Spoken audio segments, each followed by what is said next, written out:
시골 마을이에요, 시골. 지금은 저렇게 성지가 돼가지고 관광객들이 와가지고 많은 관광객들이 와서 돈을 그 지역의 상품들을 이용하고 그 지역에 입장료를 내고 막 그러니까 저 동네가 부자 동네가 돼 행정 중심 도시가 될 정도로 저렇게 큰 도시가 됐지만 예전에는 어때요? 야트막한 언덕 위에 있는 작은 마을이었어요. 그래서 신약성서에는 이 도시는 예수의 어릴 적 고향으로만 그냥 나오는 거예요. 나사렛이라는 동네가 특별히 뭐 드러나거나 그렇진 않아. 그래서 이스라엘 사람들은 크리스천들을 부를 때 히브리어로 나자라니라고 부르요. 나자라니. 예. 유대인들 중에 이스라엘 가면은 예수 믿는 사람들을 보고 유대인들이 나자란이라고 부른답니다. 나사렛 사람들이라고 부르는 거예요. 예, 그만큼 나사렛에서 예수님이 자라난 가정들을 이스라엘인들을 알고 있기 때문에 예수 믿는 사람들을 나자라니, 나사렛 사람들이라고 부른다는. 지금은 2020년도에 조사가 7만 8천 명으로 인구가 늘어난 도시. 자, 여기 화면을 한번 보세요. 과거에 저렇게 호수 주변, 갈릴리 호수 주변으로 시골 마을이었어요. 그냥 조그마한 드러나지도 않는 작은 바닷가 호수 마을 주변에 작은 동네에서. 근데 지금은 저렇게 도시가 돼갖고 있잖아요. 그만큼 구약 시대에 이 나사렛은 작은 마을이었지만 지금은 예수님이 어린 시절 자란 곳이라는 성지순례로 인해서 부유한 도시가 되고 말았어요.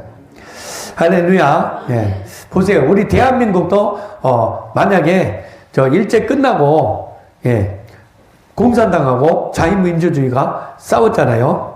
예. 이때 만약에 공산당이 이겨가지고 전체가 공산주의 국가가 돼버렸다면 우리가 지금 이렇게 예배하고 있겠어요? 정말 우리는 이 조선시대부터 자유민주주의 국가를 이루어내기 위해서 헌신하고 희생하고 순교한 우리 크리스찬 선배들을 존중해야 돼요. 그들에게 감사해야 돼요. 할렐루야. 그들이 생명 바쳐서 이 국가를 세웠잖아요. 예. 특별히 이 대한민국을 건설할 때 김구 선생님이나 이런 분들은 해외에 유학을 가가지고 거기서 크리스찬 돼가지고 하나님 말씀 위에 성경을 올려놓고 국가를 건설하고 세웠잖아요. 예배를 드리면서 이 대한민국을 세웠잖아요. 그것도 임시정부를 어디에서? 중국 상하이에서. 우리가 중국 갔을 때 거기 가봐서 임시정부 2층에가 조그마한 사무실인데 거기서 모여가지고 거기서 공산당들 감시를 피해서 몰래 모여가지고 예배하고 찬송하고 말씀 듣고 거기서 임시정부를 세운 거예요. 와, 가서 보니까 진짜 완전 시골 마을에 상해 시골 마을 상하이의 시골 마을에 2층 집인데 가서 계단으로 올라가서 그 현장을 보는데 진짜 감격 속에 주여 이분들의 순교 정신이 우리 남한을 민주주의 국가로 세웠다. 그래서 우리가 지금 이렇게 자유민주주의 국가에서 자유롭게 살고 있구나 라는 걸 생각하니까 눈물이 날 수밖에 없다. 거기서 얼마나 감사한지 거기서 눈물로 기도하고 이 선조들의 그런 희생과 헌신 때문에 우리 대한민국이 공산주의가 되지 않고 자유민주주의가 돼가지고 이렇게 마음껏 우리 자신들을 표현하면서 민주주의 국가로 살아가고 있는 것이 얼마나 감사한지. 할렐루야. 그렇습니다. 이 나사렛은 당시에 그렇게 주목을 끌만한 역사나 전통이 전혀 없는, 그리고 구약시대나 유대 역사에도 전혀 언급도 되지 않는 무명의 마을이었어요. 무명의 마을. 그럼 무명의 마을에서 누가 인류의 죄를 용서하시고 구원하신 메시아 예수 그리스도가 자라나신 것입니다. 할렐루야. 그렇게 인류의 구세주 예수님은 마구간에서 태어나셨고 무명인으로서 나사렛이라는 동네에서 자라면서 목수의 아들로 아버지 목수의 일을 도우면서, 그러니까 우리말로 하면 컨츄리 보이다. 조금 더 우리말로 하면 촌놈. 제가 어디 돌아다니면서 이렇게 말을 할 때 목사님은 서울이 고향이에요 그러거든요.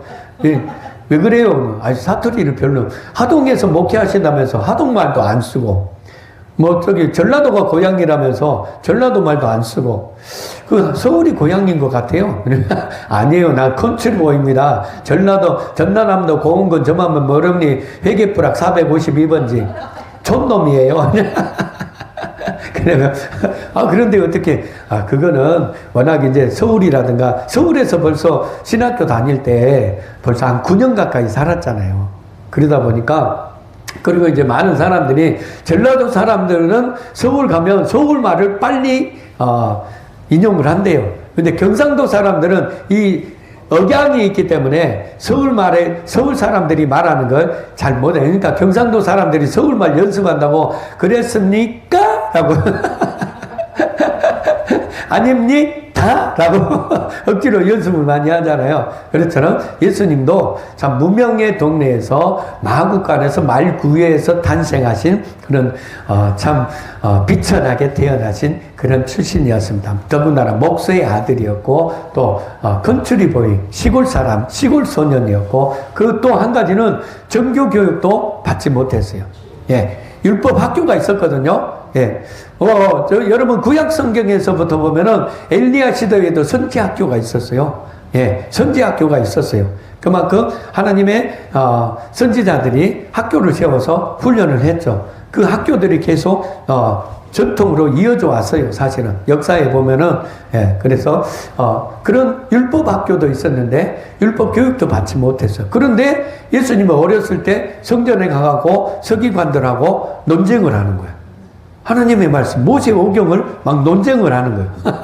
그러니 하나님이시라고 우리가 입증할 수밖에 없는 거 아닙니까? 자, 그렇습니다. 도무지 읽어봐요. 도무지 선한 것이 나올 수 없는 나사렛에서 세상을 구원하신 최고의 선이 나온 것이다. 할렐루야. 계속 읽어볼까요? 비천한 촌동네 나사렛에서 성장하여 인류의 죄악의 형벌을 십자가로 담당하시고 죽으셨다가 다시 살아나셔서 하나님의 영광의 구원을 온 세상에 나타내셨다. 할렐루야. 그렇습니다. 자, 요한복음 1장 45절에 예수님의 이제 제자들을 부르잖아요. 제자들을 베드로와 안드레와 요한을 부르는데 그 중에 빌립이 예수님을 만났습니다. 예수님을 만나고 보니까 예수님이 진짜 선지자고 예수님이 진짜 메시아라는 것을 알게 돼요. 막 병든 자를 고치게 되고 그러니까 빌립이 자기 친구 나다레를 가서 전도를 하려고 가는 거예요. 이때 자, 말씀을 한번 읽어봅시다. 어떤 일이 일어나는가. 시작. 빌립이 나다네엘을 찾아 이르되 모세가 율법에 기록하였고 여러 선지자가 기록한 그 일을 우리가 만났으니 요셉의 아들 나사렛 예수니라. 나다나엘이 이르되 나사렛에서 무슨 선한 것이 날 수 있느냐. 빌립이 이르되 와서 보라 하니라. 할렐루야. 여기서 이제 많이 전도 훈련할 때 그냥 와봐 쓸데없는 생각하지 말고 와서 보면 알 거 아니야. 성령이 나타나는 거 예수님이 기사와 표적을 말기 이럴 걸 그냥 와서 보기만 해봐. 그러면 네가 믿게 될 거 아니야. 그런 전도의 원리를 이야기한 거죠. 여러분이 나가서 우리 신월교회 성령이 충만하고 막 성령의 능력이 막 나타나 성령 충만한 증거가 나타나 예수님이 하신 일이 막 이루어지고 있어. 예수님 제자들이 한 일이 신월교회에서 막 이루어지고 초대교회에 있었던 일이 신월교회에서 이루어지고 있어. 그 촌동네에서 뭐 그런 일이 있어. 그런 말 하면 못 믿으니까 와서 한 번만 봐라. 한 번만 와서 봐라. 집회 때 한 번만 와서 봐라. 예, 그러면 되는 거죠. 안 믿으면 냅둬 버리고. 자, 여기도 마찬가지. 지금 안 믿으면 냅둬 버려. 예, 지그들 손해지 뭐. 자, 어찌됐든 봅시다. 빌립이 자기 친구 나다나엘을 찾아가서 나사렛에서 예수님을 만났다는 거야. 메시아를 만났다는 거야. 그러니까 야, 그 촌동네에서 뭔 선한 것이 나온다고 그래. 예, 그렇게 말하는 거야, 나다나엘. 그러니까 빌립이 와서 보라. 자, 그런데 어떻게 해요? 나다나엘이 자기 친구가 믿을만 했어. 그러니까 친구의 말을 듣고 와봐. 그러니까 직접 메시아를 만나려고 가는 거예요. 그래서 나다나엘이 예수님을 찾아오니까 예수님이 나다나엘을 보고 뭐라고 그러냐면 참으로 이스라엘 사람이다. 그 속에 간사한 것이 없구나라고 나다나엘을 보고 말한 거예요. 나다나엘을 지금 처음 만난 거거든요. 근데 예수님이 나다나엘을 보고 네가 진짜 저 사람이 진짜 이스라엘 사람이구나. 그러면 그 속에 간사한 것이 없구나. 왜? 빌립이 가가지고 야, 메시아 만났어. 그분이 예수야. 와서 봐. 했는데 안 믿으면 안 왔겠죠. 그 친구의 말을 믿고 예수님을 보려고 오니까 그 속에 간사한 것이 없구나 라고 나다나엘 자기 속에 있는 것을 봐버리고 말을 해줘 버리는. 그러니까 깜짝 놀랄 거 아닙니까?